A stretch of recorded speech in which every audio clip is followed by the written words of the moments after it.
Hi students, welcome back to Rajesh Sir's Smart Study. Today we are starting the new chapter. That chapter name is Structure of Atom. So structure of atom, ఈ structure of atom మనం నేర్చుకునే ముందే మనము మన lower section క్లాసెస్లో అంటే ఇంటర్లో కానీ ఫస్ట్ ఇయర్ సెకండ్ ఇయర్లో కానీ లేదంటే 6th 7th 8th నుంచి మనకి ఆటమ్ గురించి మన క్లాస్ స్టార్ట్ అయి ఉంటాయి.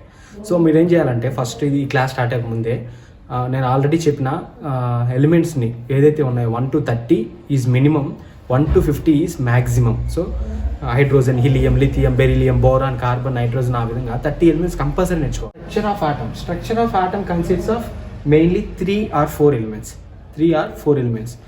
Before going there, so these atom consists of invisible, indivisible, indestructible. So ఈ విధంగా డెఫినేషన్ ఇచ్చిందంటే డెల్టాన్. సో ఇతను మనకి ఈ విధంగా డెఫినేషన్ ఇచ్చారనమాట ఆటమ్ గురించి. ఏమని? It is the smallest invisible, so మనకు కనిపించదు. అండ్ ఆల్సో ఇండివైజిబుల్, మనం దాన్ని దేంతోనూ పోల్చి చూడలేము. అండ్ ఆల్సో ఇండెస్ట్రక్టబుల్, దాన్ని దేంతోనూ బ్రేక్ చేయలేము అనమాట. సో ఈ విధంగా ఒక మ్యాటర్లో నుంచి మనం ఈ smallest invisible and indivisible and indestructible అనే దాన్ని మనం ఏమనొచ్చు అంటే సింపుల్గా ఆటమ్ అనొచ్చు. ఒకవేళ అలా అది కూడా ఇంకా కష్టమైతే matter is made up of tiny particles. ఏదైనా ఒక మ్యాటర్, మేబీ ఏ సబ్స్టెన్స్ కావచ్చు, ఏదైనా సరే. ఇప్పుడు మనం తీసుకునే ఈ యొక్క మార్కర్ అయినా ఏ ఆబ్జెక్ట్ అయినా సరే అదొక మ్యాటర్గా మనం కన్సిడర్ చేస్తాం. సో ఆ మ్యాటర్గా మనం తీసుకునే దాన్నే it is made up of tiny particles. Tiny means small particles. ఈ స్మాల్ పార్టికల్స్ మనం ఏమంటామంటే ఆటమ్ అంటాం. సో ఈ ఆటంలో మనకి సబ్ అటామిక్స్ ఉంటాయి, సబ్ ఆటమ్ అంటాం వాటిని. సబ్ ఆటమ్ ఏంటి అంటే electron, proton, neutron. And also nucleus అని ఉంటుంది. న్యూక్లియస్లో వచ్చేసేమో బోత్ ప్రోటాన్స్ అండ్ న్యూట్రాన్స్ ఉంటాయి. So electron, proton, neutron. Electron వచ్చేసేమో రివాల్వ్ అరౌండ్ ద ఆర్బిట్, దాన్ని ఎలక్ట్రాన్ అంటాం. Revolve around the orbit we call it as electron. Proton and neutron are inside of the nucleus. This total structure we call it as atom. So before going to this structure, we have to clear the values of the electron, proton and neutron. So first case at electron, that means outermost orbit of the nucleus or outermost orbit of the proton, neutron. So this is negatively charged. This is negatively charged particle. This electron value is minus 1.6 into 10 to the power of minus 19 coulombs. That means it is the charge. Charge has the units of coulombs. We know very well about that. So these entire electron, the experiment has done by the person J.J. Thomson. This person has done an experiment that is cathode ray experiment. So మనం చూడండి, electron కానీ, proton కానీ, neutron కానీ మనకి ఇది మొత్తము మనకి spherical shape ఉంటుంది. సో ఆటమ్ యొక్క షేప్ ఎలా ఉంటుందంటే స్పెరికల్ షేప్. ఈ స్పెరికల్ షేప్లో ఉండే వాటి యొక్క వాల్యూస్ ప్లస్ అది ఎలా కనుక్కున్నారు అనేది మనకి basic. First 3 sub atomic particles అంటాం. సో ఫస్ట్ వచ్చేసి క్లియర్, నెగిటివ్లీ చార్జ్డ్ పార్టికల్, దాని యొక్క value minus 1.6 into 10 to the power of minus 19 coulombs. దీన్ని వచ్చేసేమో క్యాథోడ్ రే ఎక్స్పెరిమెంట్ ద్వారా జేజే థామ్సన్ అనే అతను చేయడం జరిగింది. సో ఈ విధంగా డిస్కవర్ చేయడం జరిగింది. సో నెక్స్ట్ ప్రోటాన్ అంటే ఏంటి?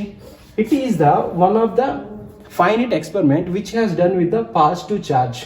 It has a charge is positive. ప్రోటాన్కి ఉండే ఛార్జ్ ఏంటి? Positive charge. ఈ పాజిటివ్ ఛార్జ్ దేని ఎక్స్పెరిమెంట్ ద్వారా క్యాలిక్యులేట్ చేశారంటే కెనాల్ రే ఎక్స్పెరిమెంట్. దాన్ని ఎవరు ఐడెంటిఫై చేశారంటే రూథర్ఫోర్డ్. సో రూథర్ఫోర్డ్కి మెయిన్ ఎక్స్పెరిమెంట్ ఏదంటామంటే గోల్డ్ ఫాయిల్ ఎక్స్పెరిమెంట్ అంటారు. చాలా ఇంపార్టెంట్, అది నెక్స్ట్ క్లాస్లో చెప్తాను. సో రూథర్ఫోర్డ్ ఎక్స్పెరిమెంట్, ప్రోటాన్ వచ్చేసేమో Rutherford experiment. It is positively charge, it is negatively charge. Positive charge and negative charge.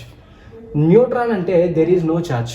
Neutral చెప్తాం కదా, first gear, second gear, third gear, fourth gear వేసినట్టే బండి ఫాస్ట్ వెళ్తుంది. అదే న్యూట్రల్లో ఉంటే it doesn't move. So that means ఈ positive, ఈ నెగిటివ్ అంటే ఇప్పుడు ఒకవేళ ప్రోటాన్స్ వచ్చేసి 5 ఉన్నాయి, ఎలక్ట్రాన్స్ వచ్చేసేమో -5 ఉన్నాయి, టోటల్ ఎంత వస్తుంది? 0 మీన్స్ న్యూట్రల్. దీన్ని మనకి ఐడెంటిఫై చేసింది ఎవరంటే జేమ్స్ చాడ్విక్. ఈ సింపుల్గా అర్థమయ్యేటట్టు చెప్పాను. అన్ని వాల్యూస్ ఇలానే ఉండవు, +5 -5 ఉండాలనే రూల్ లేదు. సో 0 మనకి ఏదైతే సాటిస్ఫై చేస్తుందో దాన్ని మనం న్యూట్రాన్ అంటాం. సో న్యూట్రల్ అని అర్థం, సింపుల్ గుర్తుపెట్టుకోవడానికి న్యూట్రల్ 0. దీన్ని తీసుకొచ్చిన ఐడెంటిఫై చేసింది ఎవరంటే జేమ్స్ చాడ్విక్. సో ఈ పర్సన్స్ ఎవరెవరు ఎప్పుడెప్పుడు ఏ టైమ్ ఆఫ్ పీరియడ్లో ఇన్వెంట్ చేశారు అనేది మీకు స్క్రీన్ మీద వేసాను, ఒకసారి అబ్జర్వ్ చేయండి. సో ఈజీగా అర్థమవుతుంది. సో ఆ విధంగా మీరు ఒకసారి చూసారంటే ఏ టైంలో ఏది మనకి ఐడెంటిఫై అయింది అనేది ఇంకొంచెం క్లియర్ అవుతుంది. చూసారు కదా, easy. So next, this is the structure of the atom. Structure of the atom సింపుల్గా గుర్తుపెట్టుకోండి. ఇన్సైడ్ ఆఫ్ ద న్యూక్లియస్ ఏముంటాయి, ప్రోటాన్, న్యూట్రాన్. సో దాంట్లో అవుట్ సైడ్ ఏముంటుంది అంటే ఎలక్ట్రాన్. ఇది ఆటమ్ యొక్క షేప్ ఎలా ఉంటుంది అంటే స్పెరికల్ షేప్. సో నెక్స్ట్ వచ్చేసి ఇప్పుడు మనం చూసిందంతా charge. Next mass of electron యొక్క మాస్ వచ్చేసి 9.1 × 10⁻⁻31 kg. మాస్ అంటే మనం వెయిట్స్లో క్యాలిక్యులేట్ చేస్తాం కాబట్టి యూనిట్స్ కూడా కేజీలలో ఉంటాయి. దాన్ని మనం ఎలా డినోటేట్ చేసినామంటే ME. So mass of electron. అదే మనకి mass of proton and mass of neutron వచ్చేసి అది 1 అటామిక్ మాస్ యూనిట్లో మనం కన్సిడర్ అంటే ఒక అటామిక్ మాస్ మనం కన్సిడర్ చేస్తే 1.67 × 10⁻27 kg. చూడండి, అబ్జర్వ్ చేయండి. ఇదేమో 10⁻27 kg, 10⁻31 kg. ఇక్కడ -27 -31. సో ఇప్పుడు చెప్పండి, ఏది హై ఉన్నది ఇప్పుడు లెక్క ప్రకారం? ఇది హై, మైనస్లో ఉంది కాబట్టి ఇది హై, ఇది లో. సో కాబట్టి ME, that means electron, mass of electron is much less than proton or neutron. So ఈ విధంగా మనం మాస్ ఆఫ్ ఎలక్ట్రాన్ని ఐడెంటిఫై చేయొచ్చు అనమాట. వెయిట్లో వచ్చేసేమో ప్రోటాన్ అండ్ న్యూట్రాన్ ఎక్కువ ఉంటుంది, అది ఎలక్ట్రాన్కి వచ్చేసరికి తక్కువ ఉంటుంది మాస్లోకి వచ్చేసి mass. So next coming to this diagram indicates the 3 directions. That means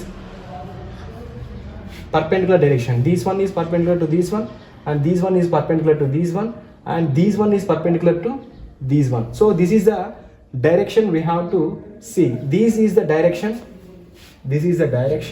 and this is the electric field, upward electric field, and towards to you is the magnetic field.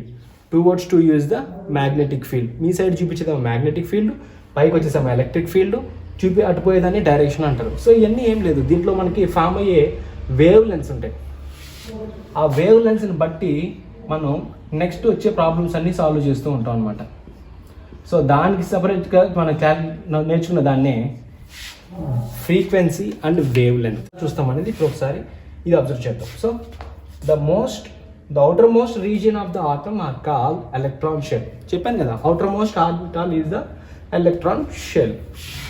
So the visible light is an electromagnetic wave and the speed of the light. So the visible light, మనం ఏదైతే మన కళ్ళతో మనం చూడడానికి ఒక object మనం చూడాలంటే అక్కడ లైట్ కంపల్సరీ. అదే డార్క్ అంటే చీకటి ఉండే రూమ్లో మనం చూడలేం కదా, we can see. So visible light అనేది కన్నానంటే మనకు కనిపించాలి ఆ లైట్ని. దాని యొక్క స్పీడ్ ఎలక్ట్రోమాగ్నెటిక్ వేవ్ అంటాం దాన్ని. దాని యొక్క స్పీడ్ని మనకి లైట్ యొక్క స్పీడ్ ఎంత ఉంటుంది అంటే 3 × 10⁸ m/s. అంటే ఒక సెకండ్కి 3 × 10⁸ meters వెళ్తుందంట ఒక సెకండ్కి. So that is the speed of the light. Invisible light యొక్క ఎలక్ట్రోమాగ్నెటిక్ వేవ్లో మనం వేవ్స్లలో చెక్ చేస్తాం లైట్ ఎప్పుడైనా ట్రావెల్ ఫ్రమ్ వేవ్స్. సో ఇక్కడ చూడండి, ఎలక్ట్రోమాగ్నెటిక్ ఎనర్జీలో మనకి మెయిన్ కంటైన్ ఉండే ఏంటి అంటే వేవ్ లెంత్, ఫ్రీక్వెన్సీ. సో వేవ్ లెంత్ని ఎలా క్యాలిక్యులేట్ చేస్తామంటే ఈ పీక్ నుంచి ఈ పీక్కి, అంటే పీక్ అంటే ఇది అంటారు, పీక్ పాయింట్ అంటారు. సో అక్కడి నుంచి నెక్స్ట్ లెవెల్ వచ్చే పాయింట్కి దాన్ని వేవ్ లెంత్ అంటారు. సో దాన్ని వేవ్ లెంత్ అంటారు. It is denoted as lambda. Next frequency అంటే ఏంది? Number of peaks. అంటే ఇక్కడ ఎన్ని నెంబర్ ఆఫ్ పీక్స్ అనేది మనకి ఒక particular pass of time, that means point per unit time. ఒక్క యూనిట్ టైంకి అంటే ఒక్క సెకండ్కి మనం క్యాలిక్యులేట్ చేసుకున్నాము అంటే that we can call it as frequency. Number of wave peak that pass by a given point per unit time. ఒక unit టైంలో ఎన్ని వేవ్స్ అయితే పాస్ అవుతాయో దాన్నే ఫ్రీక్వెన్సీ అంటాం. It is denoted as 1/s, that means S inverse యూనిట్స్లోకి వచ్చేసాం. So this is the wavelength and this is the frequency. So మనకు సింపుల్గా చెప్పాలంటే ఈ రెండు ఇన్వర్స్లీ ప్రపోర్షనల్, వేవ్ లెంత్ కానీ ఫ్రీక్వెన్సీ కానీ. వేవ్ లెంత్ ఎక్కువైంది అనుకో ఫ్రీక్వెన్సీ తగ్గిపోతుంది, ఒకవేళ ఫ్రీక్వెన్సీ ఎక్కువైంది అనుకోండి వేవ్ లెంత్ అనేది తగ్గిపోతుంది. సింపుల్గా చెప్పచ్చు. This is the constant formula which we have to consider as lambda into V, light. So ఈ విధంగా మనం క్యాలిక్యులేట్ చేసుకుంటాం. ఎంతైనా అంతే కదా, కాన్స్టెంట్. ఇప్పుడు వీని పంపించానుకో 1/c అవుతుంది, c/v అవుతుంది. సో c/v ఏంటంటే మళ్ళీ సేమ్ ఇదే ఫామ్ అవుతుంది అనమాట. So c is a constant element, simple చెప్పాలంటే. ఇన్ వ్యాక్యూమ్స్ టెస్ట్ చేసేటప్పుడు ఈ ఫార్ములాని యూజ్ చేస్తాం. నెక్స్ట్ వన్ వచ్చేసి the entire range of electromagnetic wave frequencies is known as the electromagnetic spectrum. Spectrum అంటే group of anything. That means నేను స్పెక్ట్రమ్లో మనం ఎక్కువగా చూడొచ్చు a group anything, that means VIBGYOR. So VIBGYOR అంటే ఏంది, colours of rainbow. So violet, indigo, blue, green, yellow, orange, red, ఈ విధంగా spectrum of group of colours అని కూడా చెప్పొచ్చు. లేదంటే గ్రూప్ ఆఫ్ సబ్జెక్ట్స్ అనొచ్చు, or group of light rays అనొచ్చు, గ్రూప్ ఆఫ్ ఎనీథింగ్. సో ఆ విధంగా ఉండేదాన్ని స్పెక్ట్రమ్ అంటాం. సో ఎలక్ట్రోమాగ్నెటిక్ స్పెక్ట్రమ్లో నీకు ఎన్నైతే ప్రొడ్యూస్ అవుతాయో వాటన్నిటిని మనం ఏమంటామంటే the range of electromagnetic wave frequencies. ఈ విధంగా ఉండేదాన్ని ఏమంటామంటే ఎలక్ట్రోమాగ్నెటిక్ స్పెక్ట్రమ్ అంటాం. సో ఇప్పుడు దీంట్లలో మనం మెయిన్గా అబ్జర్వ్ చేయాల్సింది ఏంటి, ఆ స్పెక్ట్రమ్లలో ఆటమ్స్, మాస్. ఇవే కదా మనం అబ్జర్వ్ చేసింది, atom and mass. So atomic number ద్వారా, మన అటామిక్ మాస్ యొక్క నెంబర్ ద్వారా మనం ఐడెంటిఫై చేస్తాం అనమాట సింపుల్గా. అటామిక్ నెంబరు, మాస్ నెంబరు, ఈ రెండింటి నేర్చుకోవాలంటే ఫస్ట్ ఆఫ్ ఆల్ నేను ఇందాక చెప్పినట్టు 1 to 30 ఎలిమెంట్స్ మీకు స్క్రీన్ మీద కనిపిస్తుంది.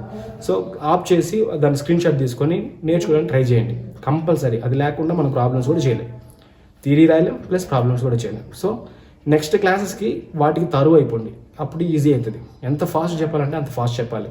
సో సోడియం అటామిక్ నెంబర్ అంటే 11 అని చెప్పాలి, అటామిక్ వెయిట్ అంటే 23 అని చెప్పాలి. సో ఈ విధంగా ఫాస్ట్గా నేర్చుకునేటట్టుంటేనే నెక్స్ట్ క్లాస్ మనం ఈజీగా అర్థం చేసుకోగలుగుతాం. సో చూడండి, అటామిక్ నెంబర్ అంటే ఏంది, total number of electrons or protons present in atom is given a element. ఒక ఎలిమెంట్లో మనకి నెంబర్ ఆఫ్ ఎలక్ట్రాన్స్ కానీ ప్రోటాన్స్ కానీ ప్రజెంట్ అయ్యే దాన్ని ఏమంటామంటే అటామిక్ నెంబర్ అంటాం. మాస్ నెంబర్ కనుక్కోవాలంటే total number of protons and number of neutrons. ఈ టోటల్ మనం యాడ్ చేసే దాన్ని total number of protons and total number of neutrons అంటాం. So a that means mass number. This is mass number A, which is equals to the total number of protons plus total number of neutrons. ఈ రెండింటిని add చేసేదాన్ని మనకు వచ్చేదాన్ని ఏ అంటాం. So ఈ విధంగా దీని ఫార్ములానే ఇదే, ఏ ఈజ్ ఈక్వల్స్ టు n+z. కొన్ని ఫార్ములాస్ ఉంటాయి, నెక్స్ట్ క్లాసెస్ చదువుదాం. సో ఈ ఫార్ములాస్ అన్ని గుర్తుపెట్టుకోండి. Next m protons or m neutrons, that means mass of proton or mass of neutron considered. కొన్ని దిక్కల్లా నెగ్లిజిబుల్ ఎలక్ట్రాన్స్ నెగ్లిజిబుల్ చేస్తాం, అది అన్ని దిక్కుల్లో కాదు. ప్రాబ్లమ్స్ కొన్ని దిక్కుల ఎలక్ట్రాన్స్ ఇవ్వలేదు అంటే ఎలక్ట్రాన్స్ నెగ్లిజిబుల్ చేసుకొని ప్రోటాన్స్తో కన్సిడర్ చేసుకొని ప్రాబ్లమ్ సాల్వ్ చేస్తాం. So this is all about the introduction class about structure of atom. And also మీకు ఒక వేవ్ లెంత్ యొక్క డయాగ్రాము మీకు స్క్రీన్ షాట్ చేశాను. సో చూడండి, అల్ట్రా వైలెట్ రేస్కి ఎంత రీజియన్ కావాలి, అందులో ఏ కలర్స్ ఎలా స్ప్రెక్ట్ అవుతాయి. సో స్క్రీన్ మీద కనిపిస్తుంది కదా, సో అదొకసారి ఫోకస్ చేయండి. సో ఒక్కొక్క రీజియన్ 10⁸ ఉన్నప్పుడు ఎలా, 10⁹ ఉన్నప్పుడు, 10⁻10, 10⁻11, 11⁻12 ఉన్నప్పుడు యూవీ రేస్ ఎప్పుడు వస్తాయి, గామా రేస్ ఎప్పుడు వస్తాయి, ఆల్ఫా రేస్ ఎప్పుడు వస్తాయి, మీకు క్లియర్గా స్క్రీన్ మీద వేసాను. ఒకసారి చూడండి, మీకు ఈజీగా అర్థమవుతుంది. సో ఈ క్లాస్ మొత్తం దేనికోసం అంటే introduction for the structure of atom. At coming క్లాసెస్లో మనకి ఈజీగా అర్థమయ్యేటట్టు, ఇంకా ఈజీగా అర్థమయ్యేటట్టు మన తెలుగులో చెప్పడానికి ట్రై చేస్తాను. So don't forget to like, share, subscribe to Rajesh sir small study. Thank you. See you in the next class. By.